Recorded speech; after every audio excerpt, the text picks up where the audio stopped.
আসসালামু আলাইকুম সবাইকে। সবাই কেমন আছেন? আশা করি সবাই অনেক বেশি ভালো আছেন।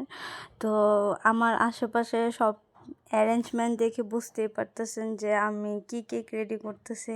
আমি আসলে রসমালাই কেক রেডি করতেছিলাম। তো এটা আমার বানানো হোমমেড রসমালাই। তো এখন থেকে আমি চিন্তা ভাবনা করছি যে আমি যেহেতু পারফেক্টভাবে রসমালাই বানাইতে পারি তাহলে আর দোকান থেকে আমি কিনে আনতাম না। আমি নিজের হাতে বানিয়ে তারপরে কাস্টমারকে সার্ভ করব। তো আমি অনেক দিন পরে রসমালাই কেক বানাইতে নিছি, তো বারবার আমি ভুলে যাইতেছিলাম। তার জন্য ক্রিমের আগে আমি ওই যে রসমালাই চাংগুলো দিয়ে দিতেছিলাম।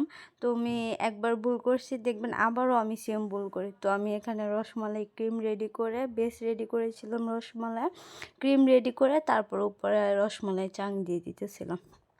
এত মজা হয়েছে, এত ইয়াম্মি হয়েছে, মানে আমি বলি যে আগে দোকান থেকে আমি রসমালাই কিনে আইনা বানাইতাম।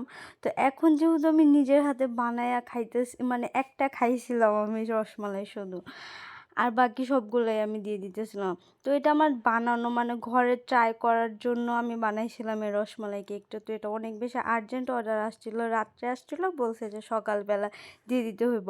তা আমি এই মুহূর্তে এখন কি করবো, যেহেতু আমার বানানো রসমালাই কেকটা দোকানের থেকে কোনো অংশ কম না, বরং দোকানের থেকেও অনেক বেশি ইয়াম্মি হয়েছে।